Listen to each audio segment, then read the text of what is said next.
बहुत बहुत धन्यवाद मेहता साहब। शायद मेहता साहब से मेरा परिचय नहीं, मैं पहली बार इनसे मुलाकात हो रही है और शायद मेहता साहब ने जो कुछ भी कहा है ये शायद अगर ये पूरा विषय छोड़ देते बिना प्रेजेंटेशन का और मुझे 40 मिनट का समय देते तो कोई ऐसा विषय नहीं है जो मैं इसमें नहीं उठाता। और मुझे लगता है कि बिना इनसे बात किए हुए जो इस व्यक्ति का पैशन है, बिना इनसे बात किए हुए सिर्फ क्योंकि ये एकेडमिशियन है और मुझे लगता है एकेडमिक्स के तौर पर आपको समझा रहे हैं, लेकिन जितने तथ्य इन्होंने देखा है मुझे आश्चर्य हो रहा है कि मैं आज रिटायरमेंट के दौर पर प्रवेश कर चुका हूँ। मैं 26 साल से राजनीति कर रहा हूँ और मैं 26 साल के उम्र में विधायक बना और तब एक जुनून से मैंने अपनी राजनीतिक शुरुआत की कि शायद मेरे माध्यम से देश में बहुत कुछ होगा।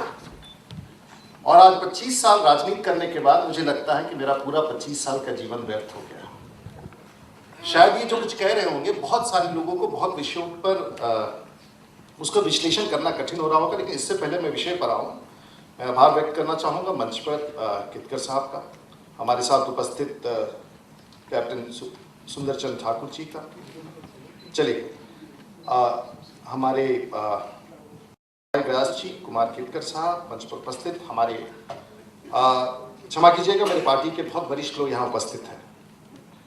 और ये बात जिनको आप सुनाना चाह रहे हैं, इस संख्या को यदि हम लोग नेताओं के बीच में इस संख्या को बढ़ा दें तो देश का बहुत बड़ा कल्याण होगा कि जिन्हें ये सुन करके ये परिवर्तन करना है उन लोगों ने ये तय कर लिया है कि इस देश में किसी प्रकार के परिवर्तन की अनुमति हम नहीं देंगे।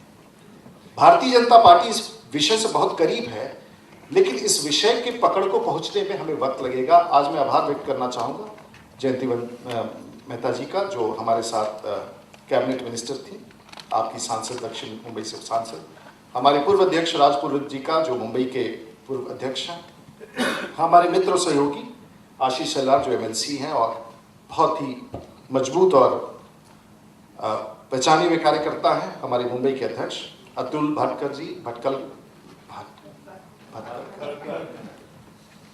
जो महासचिव हैं भारतीय जनता पार्टी के प्रदेश के, शायना एनसी जो इस प्रकार के कार्यक्रम में काफ़ी रुचि लेती हैं, जो महाराष्ट्र की ट्रेजरर हैं, गोपाल सेठी साहब जो एमसीए हैं, तारा सिंह जी विधायक, जो एक परिभाषा है, मुझे लगता है कि कभी मैं, और खतरनाक भी है मेरा बोलना, मैं कुछ विषयों पर बोलूँगा जो शायद खतरनाक भी हो, लेकिन मैं इनको देखता हूँ, उनके काम की शैली को देखता हूँ, अपने आप को देखता हूँ कि कल 24 घंटा पहले मैं जयप्रकाश जयंती में सिताब देहरा में लोगों के बीच में किस प्रकार से था और क्या आज लोगों की आकांक्षाएं हम लोगों ने नेताओं से बना दी हैं। योगेश सागर जी विधायक और अमित शाह जी, रश्मि जी, अतुल जी, तमाम आप सब लोग, कई सारे मेहता साहब के इस अभियान के साथी और मंच पर उपस्थित डायस पर,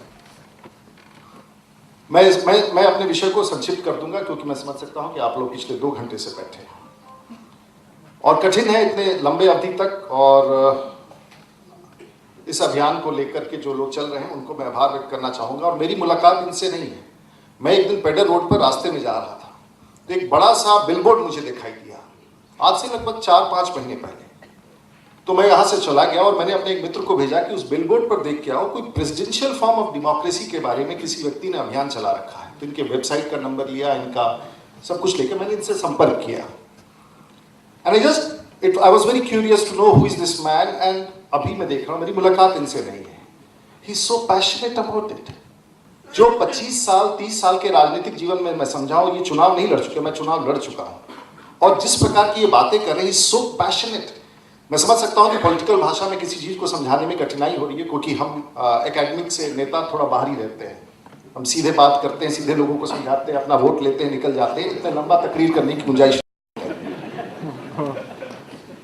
देश के प्रधानमंत्री कहते हैं इस देश की अवस्था के बारे में 42% बच्चे अंडर नरिश्ड हैं, मेजॉरिटी स्टंटेड हैं। आप कोई बहुत सारे आंकड़े मेरे पास हैं, मैं उनको कट शॉर्ट करूंगा।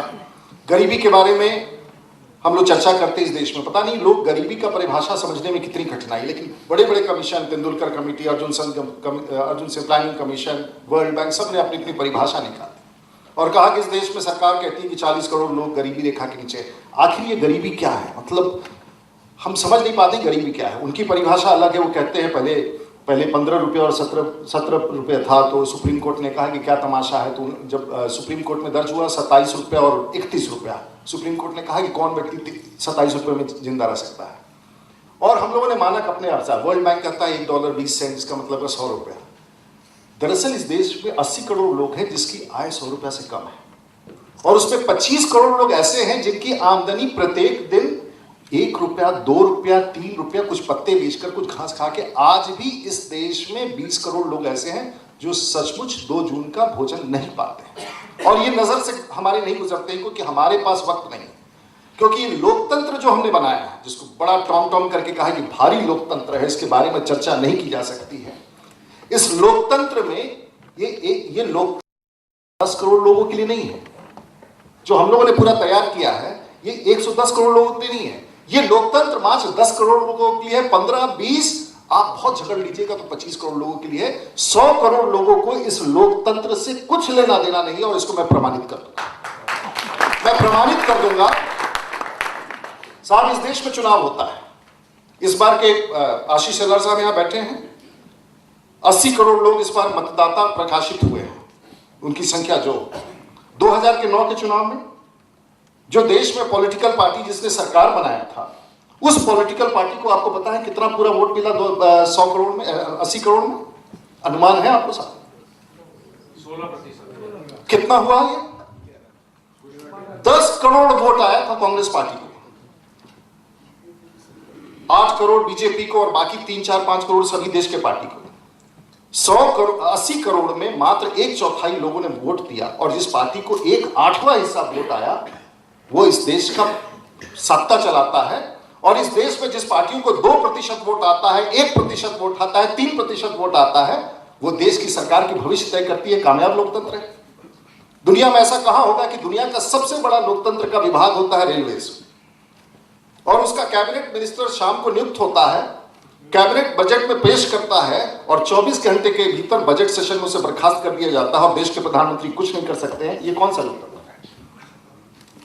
एक तमिलनाडु का व्यक्ति जो सांसद जीत के आता है, उसको एक मछुआरा वहां वोट देता है, और वो डीएमके का सांसद आके प्रधानमंत्री को समर्थन देता है। उस मछुआरे का क्या लेना देना है उस देश के प्रधानमंत्री से? आप मुझे बताइए। He has no relevance whatsoever. और इस देश की, जिन्होंने कहा ना कि multiplicity of political parties which was visible there, जिस प्रकार से अंग्रेजों ने हम लोगों के साथ बहुत बड़ा योगदान किया। जब अंग्रेज इस देश को छोड़ के गए तो कम से कम उन लोगों ने हमें एक ज्योग्राफिकल एंटिटी दे दी, right from Afghanistan border to Myanmar, बाद में पाकिस्तान हुआ, ये हुआ। और इतनी बड़ी ज्योग्राफिकल एंटिटी देने के बाद हम लोगों ने 1955 में, 60 में, जब 55 में हम आजाद हुए, तो हमने, आज क्या स्थिति है? मायावती को क्या मतलब है कि देश के सरहद पर क्या हो रहा है? मुलायम सिंह जी को क्या मतलब है कि देश के सरहद पर क्या हो रहा है? मैं नाम आगे नहीं लेना चाहूंगा।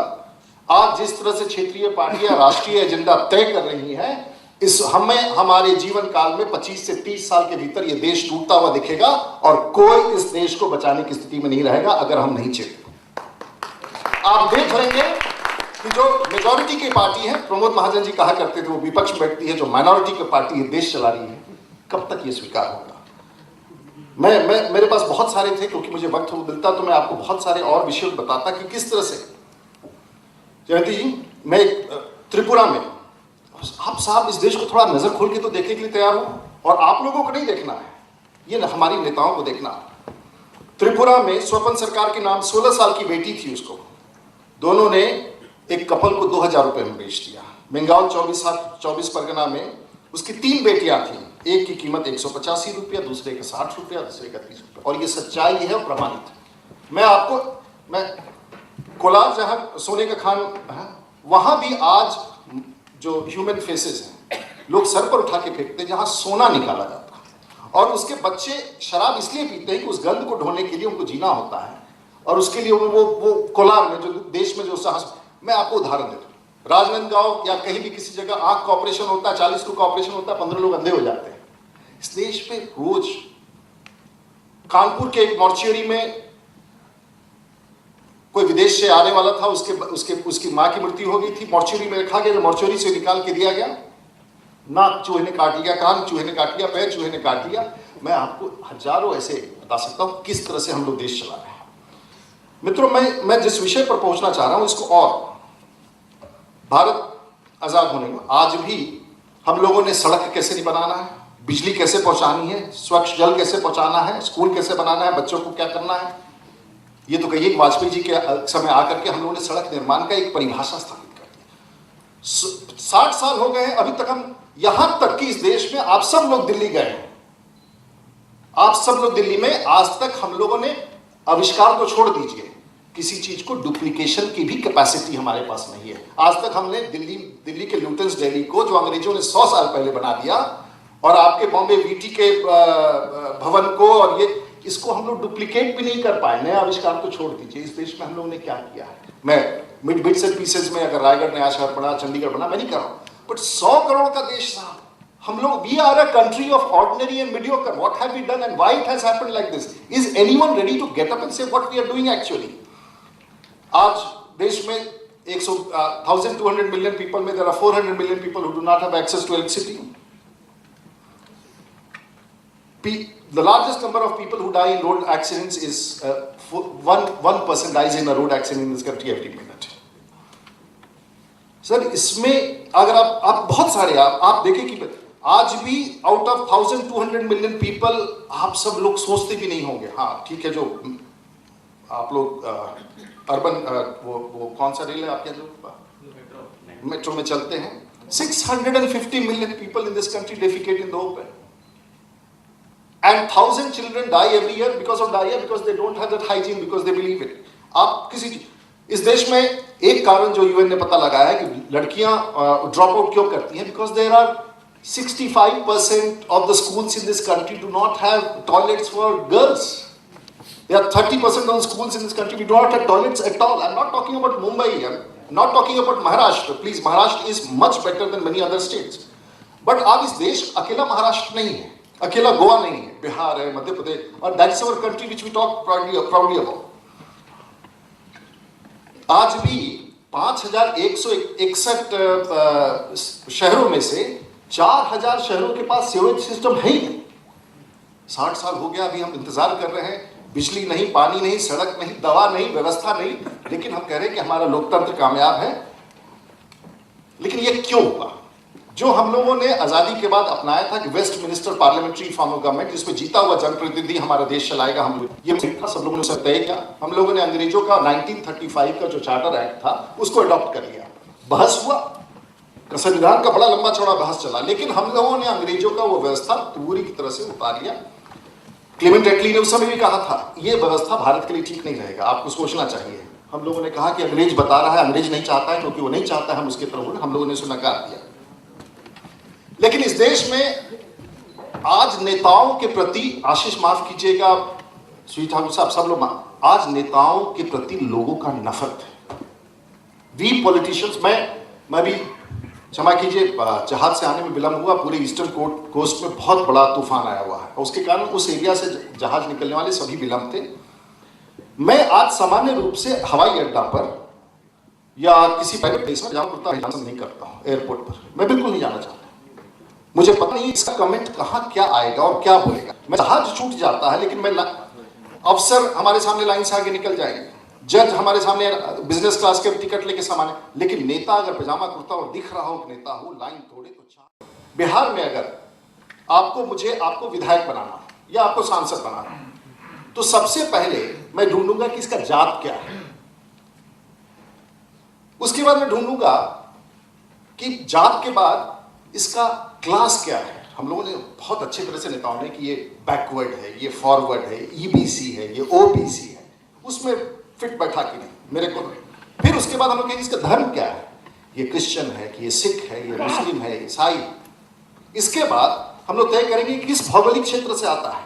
जैसे छपरा से मैं हूं तो दरभंगा जो मैथिल स्पीकिंग है वहां से नहीं लड़ सकता हूं, जो मैथिल स्पीकिंग दरभंगा का है वो छपरा से। तो फिर उसके बाद मैं देखूंगा कि इसके पास पैसा कितना है, और उसके बाद अगर साथ साथ मजबूत हो, ताकतवर हो, तो वो एडिशनल है। और इसके बाद मैं अगर उसको टिकट दूंगा वो जीत जाएगा, और उसके बाद अगर वो मेरिटोरियस है तो that is incidental, that is not by design and choice. अगर किसी को लगता है कि मेरिट, राजीव प्रताप रूडी यहां बोल रहा है, तो आई qualified for almost all the 5 things. because I contest Lalu Prasad Yadav. And I was given a ticket not because I was meritorious. I was given a ticket because I am a man who could battle out Lalu Prasad Yadav. And this is what is happening. Merit कहाँ गुंजाइश है? ये आप रोज शाम को मैं देखता हूँ अर्नब मुखर्जी और वो राजदीप सरदेसाई और सब लोग आप लोग बैठ के हम लोग को इतना भाषण देते हैं कि देश को कैसे सुधारा जाए। साहब बेसिक तय कर दिया है कि हम लोगों ने कि हमारा क्राइटेरिया ये है चुनाव जीतने का, और आप कह रहे हैं मेरिट लाओ इनमें से खोज करके। आज कल मैं बैठ करके, क्षमा कीजिएगा मेरे दोस्त नाराज भी हो सकते हैं, association of democratic reforms, it's a credible, India today published it. RJD, 46% of its candidates, that means out of 125, 58 have criminal records. JDU, out of 272 MLAs and MPs, 120 have a criminal record. BJP, I don't want to lose my job. There is a similar.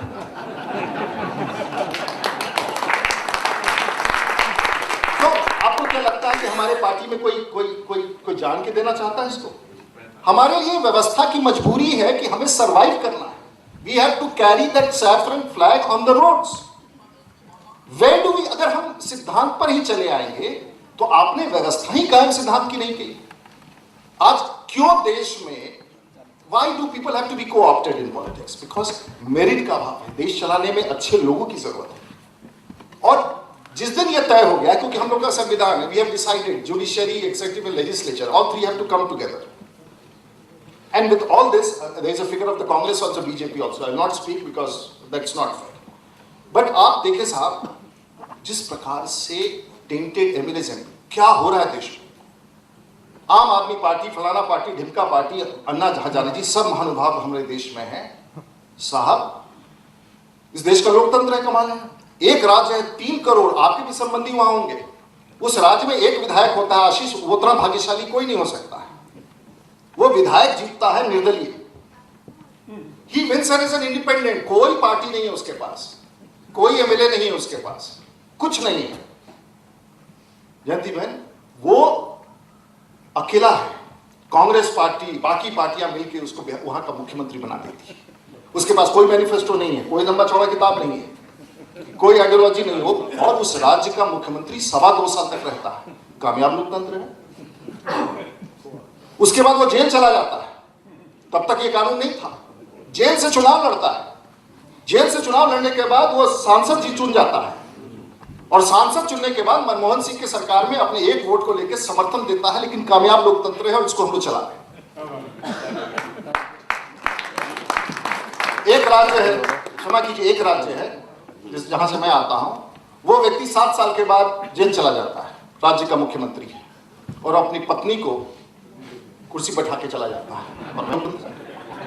और वो 8 साल रहती है. ये दूसरी बात है कि उसी जेल की प्रक्रिया अभी पूरी नहीं होती है, और 8 साल के बाद वो फिर से जेल चला जाता है अगले 6 साल के लिए. कांग्रेस पार्टी क्या करती है? आप लोग कैसे, देश में आग लग जाना चाहिए था उसमें. आप कैसे देश के लोग इंतजार कर, कब तक आप इंतजार, कैसे आप लोग इस युग में कब तक आप इंतजार? कांग्रेस पार्टी कैबिनेट में प्रपोजल लाती है, कहती है कि साहब कैबिनेट, लोकतंत्र है साहब, कामयाब है, हमारी संख्या है, हम कानून बना देंगे. कानून बनाने के लिए उन्होंने अध्यादेश जारी कर दिया और प्रेसिडेंट के पास भेज दिया कि साहब कि कन्विक्शन हो भी जाए तो क्या है, जेल चला भी जाए क्या है, लेकिन उसको चुनाव लड़ने का अधिकार हो. शेम. एंड ठीक है, हमारी पार्टी ने अपोज किया, फलाने ने किया, लेकिन कैसे हम लोग इंतजार कर रहे हैं साहब? कब तक इसका इंतजार करते रहेंगे? किस प्रकार का नियम कानून चलता रहेगा और हम सब लोग हाथ पर हाथ रख के बैठे हुए? ये जो परिस्थितियां उभर के आ रही, मैं इसलिए कह रहा हूं कि मित्रों, चुनाव आयोग हर दिन लोग सुप्रीम कोर्ट, चुनाव आयोग मिलकर के कह रहे हैं कि हम सुधार देंगे. साहब, मैं राज्यसभा में जीत के आया हूं, लोकसभा का चुनाव हारने के बाद. हमें अपने विधायकों पर भरोसा नहीं है. पहले राजीव गांधी जब 1985 में जीत के आए तो 401 सांसद थे. भरोसा नहीं था उनको कि 401 लोग मेरे साथ, कानून बनाना पड़ा. जो लोग आपके जीवन को चलाने वाले हैं, आपका कानून बनाने वाले हैं, उनके पर कानून बनाया कि कहीं भटके ना चला जाए. एक तिहाई का कांग्रेस में बना. जो कानून बनाने वाले हैं, कानून पर नियंत्रण करने के लिए उन कानूनी लोगों को पर कानून बनाना पड़ा कि भटके नहीं जाए. और कहा कि 1/3 से ज्यादा होंगे तभी भाग के जा सकते हैं, नहीं तो ये सब रुके रहेंगे। हमारी सरकार आई, हमने कहा कि 1/3 पर्याप्त नहीं है, 2/3 भागेंगे तभी हम रोक सकते हैं, 2/3 का कानून बनाया।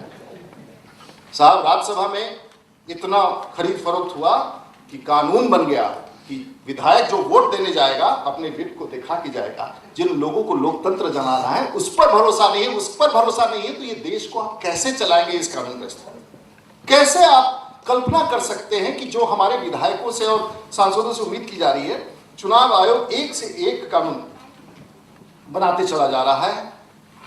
हमें एमएलए और एमपी, आप सब हमारे माननीयवर बैठे हैं आशीष, चुनाव के पहले क्या करना पड़ता है? एक एफिडेविट सुप्रीम कोर्ट ने कहा कि चोर बदमाशों को दूर रखना है, तो देश के प्रधानमंत्री को देना पड़ा है बयान नहीं, मैं चोर, मैं टैक्स, मैं रेपिस्ट, तमाशा है। Everyone has to give an affidavit and thank for जिसका फायदा तो ये हुआ कि किसी तो हो इससे कब तक इस लोग की वाहवाही करें? मित्रों, मैं थोड़ा परेशान ये हूं कि मॉडल कोड ऑफ कंडक्ट आखिर कौन सा बिजनेस है लोकतंत्र? ऐसा है एक चुनाव खर्चा पर नया चुनाव आयोग एक चुनाव में करने क्या खर्चा है? 1 करोड़ खर्च होता है, 7-10 लोग 20 करोड़ लोग वोट करें, इसमें हम 1 करोड़ खर्च करते हैं, लोकतंत्र को कामयाब बनेंगे। और इतना कौन एमएलए बनना कौन सा ऐसा बिजनेस है जिसमें हमको 10 करोड़ या 20 करोड़ रुपए खर्च करना हो? कौन सा कोई बिजनेस तो होगा ना साहब, कि आखिर में इतना पूंजी लगाने की जरूरत पड़ती है तो कोई बिजनेस तो होगा ना। वार्ड काउंसिलर और कॉर्पोरेशन में हमें 1 करोड़ क्यों खर्च करना पड़ता है? क्या बिजनेस है साहब? कुछ तो है ना, क्या है साहब? 1 करोड़ क्यों खर्च करते हैं? हम सब जानते हैं। तो क्यों ऐसी स्थिति क्यों आई है कि इतना पैसा खर्च क्यों करते हैं? क्योंकि हम लोगों ने इस देश में जो व्यवस्था कायम की है उसमें देश में, मैं ये नहीं कह रहा हूं कि देश में अच्छे लोग नहीं है पॉलिटिक्स में, वो दिखते नहीं, उनकी आवाज नहीं सुनी जाती, उनकी बोली नहीं सुनी जाती। देश में अच्छे लोग हैं, लेकिन जब भारत आजाद हुआ और हमने ये व्यवस्था कायम की तो आखिर लोग में, राजनीति में कैसे लोग आते हैं? आप कभी बैठ के आपने सोचा है कि पॉलिटिक्स में लोग कैसे आते हैं? मैंने उसकी परिभाषित किया है 7 तरीके से। और लोग जो स्वतंत्रता संग्राम थे, अब वो बहुत कम लोग बने, वो लोग पॉलिटिक्स में आए, उनका भी भूमिका अच्छी थी, अच्छे थे, पढ़े लिखे नहीं थे, कम थे, लेकिन आंदोलन में थे और देश के प्रति उनका जुनून था। उसके बाद लोग छात्र राजनीति से, आंदोलन से आए, कोई समाजवादी आंदोलन से, फलाने से, वो सब लोगों के प्रति भी कोई ऐसा हमारा रिजर्वेशन नहीं। उसके बाद लोग आए पॉलिटिकल पार्टी से, कोई आइडियोलॉजी से लेकर के, फलाना से लेकर, वो भी कम से कम बीजेपी में है, उसमें कांग्रेस में है, चलिए उनको भी हम मान लेते हैं, चलते। उसके बाद लोग छात्र राजनीति से आए, जैसे मैं छात्र राजनीति से आया, विश्वविद्यालय में गया, फलाना गया, विधायक बन गया। उसके बाद लोग होते हैं जो, कुछ लोग होते हैं जो जैसे आप मेरे अफसर हुए, 10 साल तक 20 साल तक मेरे साथ सेवा किए, तो फिर बाद में हमने आपको लॉन्च कर दिया, विधानसभा लोकसभा में लिया, वो भी लोग, उसकी भी नुकसान। कुछ लोग सेलिब्रिटी होते हैं जैसे आप कह रहे हैं, तो उनका भी नुकसान है, वो भी पॉलिटिक्स में आए, उनसे भी बड़ा नुकसान देश का नहीं। परिवार में अगर बेटा बेटी अगर पॉलिटिक्स में आए, मैं कह सकता हूं कि आज मैं बहुत सारे ऐसे सांसदों के पुत्रों को और मंत्रियों को देखता हूं जो अपने पिता और अपने परिवार से 100 गुना अच्छे हैं, और इसमें कोई परहेज नहीं होगा अगर उनके बच्चे आते हैं। मेरा ऐसा मानना है कि they are far better and they are far expose, इनसे भी आपत्ति नहीं। कुछ लोग ऐसे हैं जो डिफॉल्ट से आ जाते हैं पॉलिटिक्स में, जिसका कोई परिभाषा नहीं हो, देश के प्रधानमंत्री बन जाते हैं। इसके बारे में मुझे कुछ कहना है। They can become the prime minister where they come, how they come, but वो, लेकिन इतना पर्याप्त नहीं है to fulfil the entire requirement. इसके बाद एक बड़ा लॉट बच जाता है। And today it has been found that the shortest way to get into politics, और ये बड़ा जमात पिछले 25-30 साल में आ गया जो मसल पावर, मनी, स्मगलिंग, फलाना ढिमका करते करते, और हम लोग उनको उठा के लाते हैं क्योंकि उनको चुनाव जीतना है। और आज देश के तमाम पॉलिटिकल पार्टीज ने बैक टू बैक अरेंजमेंट कर लिया है, और हम लोगों ने ऐसी व्यवस्था कायम कर दी है कि कोई सुलझा हुआ व्यक्ति इस देश के राजनीति में नहीं आ सके, उसकी व्यवस्था हमने पूरी तरह से कर चुकी है। इसलिए अगर आपको कल्पना है कि हम उसको ले आएंगे, कठिन। और जो लोग आ गए हैं, कई तो उसमें फंसे हुए हैं बेचारे, सुबह से शाम तक झुग्गी झोपड़ियों में, फलाने जगह, लोगों की गालियां सुन करके दिन भर बेचारे परेशान, जो जीत गए हैं, जो लगे हुए हमारे जैसे। अभी कल मैं गया, धरती पर जो नहीं हुआ उसके लिए जिम्मेवार नेता है, और जो 2000 करोड़ का मालिक बैठा हुआ डिस्ट्रिक्ट कलेक्टर, उससे कोई नहीं पूछ रहा है। नेता को सड़क पर घूम रहा है, उससे सब पूछ रहा है कि सड़क क्यों नहीं बना, बिजली क्यों नहीं बना, फलाने क्या। हम लाचार है क्योंकि हमें उससे वोट मांगने जाना है, उसकी सब बातें नहीं। कलेक्टर को तो उसे वोट मांगने जा रहा है। जिसको इस देश में कानून बनाना है और कानून बनाने के लिए बहस करना है, उसको तो चापाकल गड़ाने के लिए, आप कह रहे हो बिजली का पोल लगवाने के लिए, पानी पहुंचाने, और जिसको चापाकल गड़वाना है, हैंडपंप लगवाना है, पानी साफ कराना है, फायर ब्रिगेड चलवाना है, वो कानून बना रहा है। ये तो लोकतंत्र है। पूरा रिवर्स हो गया। बाबू लोग राज कर रहे हैं और हम पर और आप पर इतना दबाव है, राह चलते घेर के बैठे हुए लोग पूरी परिभाषा लग गई। क्योंकि वो व्यक्ति कहता है कि मुझसे वोट मांगने आया था, वोट मांगने था, एमएलसी हो गया, एमएलए हो गया, लाल बत्ती लग गया, इसको सिग्नल वाला सिपाही मिल तो आया था में, आज तो बड़ा आदमी हो गया है, लाल बत्ती लग तो और बड़ा हो गया। मेरा हिस्सा कहाँ है? इसको तो मैंने इतना बड़ा आदमी बना दिया, मेरा हिस्सा कहाँ है? क्यों तुम तो आए मेरे दरवाजे बैठे थे, 2 घंटा खड़े रहे, मैंने तुमसे बात नहीं किया था, तुम बढ़िया हो, अच्छा सिखाता हूँ। वो बेचारा एमएलए एमपी तो क्या दिन भर उस पर छान, तो उसको खुश करने के लिए कोई 5,000 उसकी बेटी की शादी हो रही तो 5,000 का साड़ी दे रहा है, कोई सोने का चेन दे रहा है, कोई कुछ कर रहा है, कोई चला रहा है कहीं से पैसे लुटा करके। वो क्या करेगा? उसको भी अगला चुनाव जीतना है तो मैं उसको अगला टिकट डालूंगा। अगर ये जीतने के लायक नहीं होगा, इसके 10 लोग इसके पक्ष में नहीं होंगे तो मैं इन लोगों को टिकट थोड़ी ना देने वाला। हम लोगों ने बैक टू बैक अरेंजमेंट बना दिया है कि आगे साइकिल करना पड़ेगा और कोई तैयार। इसका एक रास्ता है।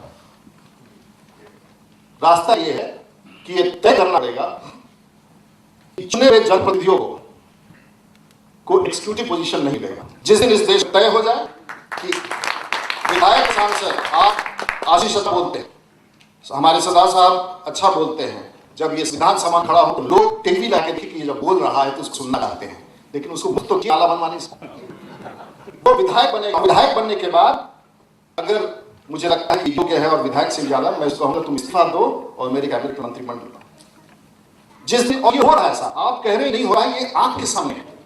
आज रेफरेंडम तो एस्टैब्लिश हो ही गया है सर। उत्तर प्रदेश में मायावती मुलायम सिंह यादव, बिहार में पहले नीतीश कुमार वर्सेस लालू यादव था, अब नीतीश कुमार वर्सेस बीजेपी, उड़ीसा में नवीन पटनायक वर्सेस, पंजाब में अकाली दल वर्सेस, तो कहीं आप देखिए तमिलनाडु में जयललिता वर्सेस करुणानिधि, तो रेफरेंडम तो हो ही रहा है।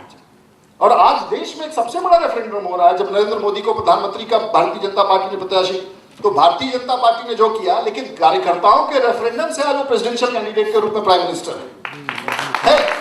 आपको स्वीकारना पड़ेगा। और आज नरेंद्र मोदी जी या जो भी लोग इस काम को कर रहे हैं वो प्रेसिडेंशियल रेफरेंडम है। You have already headed for it, but you are denying it because we are dividing the society in caste, class, color, religion, where merit is compromised completely. आपने ऐसी व्यवस्था कर दी। जब तक आप इस दोनों को अलग नहीं करेंगे, elected representatives have only to be legislators, top legislators, जब वो निकले तो साहब इसकी बात सुनने चलना है, उसको आपने फंसा दिया है। एमपी जाते दस्तखत करते, भाग के कॉन्स्टिट्यूएंसी जाते हैं, हमसे तुम्हारा रेपुटेशन खराब हो रहा है, तुम कुछ काम नहीं करते हो, वहां तय कैसे वो सर्वे करें इस political system. Unless until we decide the system सीगे, और इसलिए तय हो जाएगा कि एमएलपी मंत्री नहीं बन सकता है। 80% लोग जो उस प्रकार के पॉलिटिक्स में आने हैं कहेंगे इस थर्ड क्लास का कौन जाएगा जिसमें खाली भाषण देगा, हम जाएंगे बत्ती नहीं लेगा। तो ऐसे लोगों को रोकने के लिए बड़ा संवैधानिक व्यवस्था करना पड़ेगा और ये परिवर्तन आपको करना पड़ेगा। अगर इस देश ने इस बात पर नहीं चेता, मैं आपको क्या आपका है साहब, आज 650 जिलाओं में 250 जिला ऐसा है जिसमें एक शासन नहीं है। There is no government in 250 districts. There are some districts in Maharashtra, the majority of districts in Chhattisgarh, Madhya Pradesh, Bihar नक्सलियों के हाथ में है। कोई चर्चा करने की तैयार नहीं। उस जगह में आप नहीं जा सकते, मैं नहीं जा सकता। आज मैं वही कहता हूं कि 2001 में जिन्हें लोग आतंकवादी गतिविधियों में सरहद पर मारे जाते हैं वो लगभग उस समय 5,000 साढ़े 5,000 लोग, चाहे फौजी हो फलाना हो जितने लोग, और उस समय माओवादी साथ मरने वाले की संख्या लगभग 500-700। आज देश के भीतर माओवादी हिंसा में मरने वालों की संख्या 3,000 से ज्यादा बढ़ चुकी है और सरहद पर मरने वालों की संख्या, इसका मतलब देश के भीतर एक बड़ा भूचाल है और हम समझने नहीं गया। I can give you n number of examples how it is happening. And unless until we decide that we need some radical change, this will be a major problem this country. मैं इसलिए आपको इन विषयों पर कह रहा हूँ, regional parties के बारे में कहा। मैं I'm not talking about political parties. We have alliances. We have a Shiv Sena alliance. Please do not take my words as if I'm critical about it. I'm talking about the philosophy which is needed to make this nation, create this nation. Israel जैसा इतना छोटा देश, क्या आबादी है, क्या लोग हैं, क्या दुनिया भर में बनाया है। मैं आपको ऐसे 20 उदाहरण दे सकता हूँ। मित्रों, we have to start thinking. And unless we start thinking, there has to be अभी यशवंत सिन्हा साहब हमारे फाइनेंस मिनिस्टर, और अभी भी मैंने उनसे बात किया थोड़ी देर में फोन पर, हजारीबाग में लोगों के बीच में लगे हैं वही जो हमारे साथ क्या नाम है हमारे तारा सिंह लगे, तारा सिंह भी उसी काम में लगे हैं और यशवंत सिन्हा भी हजारीबाग में उसी काम में लगे, वो बड़े मंत्री हो, देश चलाए, उसी काम में लगे हैं। कहाँ फुर्सत है देश के बारे में, पार्टी के बारे में सोचे? आशीष बैठे हुए फोन देख रहे हैं, कहाँ गया, किस कॉल में जाना है, कहाँ सब लोग बैठे हैं, सब उसी काम में लगे हुए हैं। कौन नाराज हुआ, किस काम मैंने अटेंड नहीं किया, कौन घर पे आया निकल गया, किस मेरे फोन, इस पॉलिटिक्स को बदलना होगा। और अगर आप इस व्यवस्था पर अगर चिंता नहीं करेंगे और इस व्यवस्था में परिवर्तन के लिए, और आपसे नहीं होगा, नेताओं की कर पाएंगे। और देश के नेता, मुझे तो नहीं लगता ऐसा, I am very and that is why I do things which is beyond politics just to keep my sanity on. मैं अपनी sanity को ठीक रखने के लिए मैं 25 साल समाप्त कर चुका हूँ और मैं I'm looking for the first opportunity. इसके I have, there would be barely a politician in the world. I started my day, attended everything. 350 लोगों को लिया सुबह पटना में, छपरा में, 10:15 बजे मैंने अपनी वर्दी पहनी, तैयार हुआ, wore my uniform, reached the airport, reported for my duty, took that 11:30 flight and I flew 180 passengers from Patna, Lucknow and landed in Mumbai. I was the happiest during that period of time because I was doing something which was keeping me off. इसलिए हमारे तमाम political लोगों से आग्रह है कि यदि आप लंबे दौर तक चलना चाहते हैं तो कुछ ऐसा जरूर कीजिए कि इस पूरी व्यवस्था में बच सके ताकि आगे के दिन आप बेहतर काम कर सकें. It is impossible, sir. We may criticize these politicians, but we have. It is not my fault. It's the fault of the system which is compelling them, who are brilliant people, who can do tremendous. It's rare that can also speak in parliament, we can come here, we can talk, but we need more people. Merit has to be recognized. जिस चीज को सबसे ऊपर चाहिए सबसे नीचे, कैसे आप इस लोकतंत्र को बचा सकेंगे? मैं इस विषय पर बहुत सारे उदाहरण थे क्योंकि अब निकल चुका था और मैं आपके पॉइंट्स में मैं अगली बार से अगला बोलूंगा, आप शेयर करेंगे क्योंकि मैं आपके बहुत सारे पॉइंट्स को मैं ऐसा जाके बोलूंगा कि आप प्रसन्न हो जाएंगे. But hats off this gentleman, why is he doing it? Hats off this. और ये सब बात है जो हम सब समझ, लेकिन तकनीकी तौर से बनना, आई डू नॉट नो. मैं ये भी कह सकता हूँ बातों के बाद कि इस जीवन काल में इस देश में हम नेता इस देश के लिए कुछ करेंगे और परिवर्तन कर देंगे, मुझे नहीं लगा है. Because I am part of the system. मैं उस पॉलिटिकल प्रोसेस का इन डेप्थ. और आपको बता दो जो बातें मैं यहाँ कर रहा हूँ, कांग्रेस पार्टी में बहुत सारे मित्र हैं जो काम आप रोज टीम में देखते होंगे. They are all in confirmation that this is a dangerous politics which happening in this country. It's not only this. अब regional parties are set a national agenda. It has been out and open. We cannot speak against them. There are good people in that. They have a regional manifesto. But the fact is that regionalism is speaking about the national issue and nationalism. And possibly we hope and we see that fire. Maybe the referendum of Mr. Narendra Modi also lead to a situation where we can discuss a possibility of a change in the form of government. And that what we call a sacrosanct, जिसके बारे में चर्चा नहीं कर सकते हैं. हमारा लोकतंत्र जिसके बारे में इन्होंने अमेरिकन कॉन्स्टिट्यूशन दिखाया है, हमारा लोकतंत्र, हम लोग संसद में बैठ करके इस संविधान को जिसे संशोधित करने के लिए हम लोगों ने 21 बार लोकसभा राज्यसभा में परिवर्तन किया और अभी तक हम लोग 117 बार इस देश के भाग्य को उदयमान बनाने के लिए हम नेताओं ने मिलकर के अपने अपने हिसाब से अपने अपने वोट बैंक को बढ़ाने के लिए इस संविधान को 117 बार संशोधित कर दिया है. और आगे न जाने कितना करेंगे हम, ताकि आपका भला हो, देश का भला हो, कल्याण हो. हम लोग उस काम में लगे हैं और निरंतर उसमें संशोधन करते जा रहे हैं ताकि देश का कल्याण हो. पता नहीं देश का कल्याण हो रहा है या अपना कल्याण हो रहा है, लेकिन लोकतंत्र पर एक बड़ा प्रश्न चिन्ह खड़ा हो रहा है. और यदि ये लोकतंत्र इसी प्रकार से चला तो आने वाले दिनों में गहरा संकट इस देश के सामने होगा. बहुत बहुत धन्यवाद. और विशेष करके जसवीर मेहता और हमारे मंच पर आए कि आपने इतना समय दिया. विषय बहुत थे, मैंने उसको संक्षिप्त कर दिया. बहुत बहुत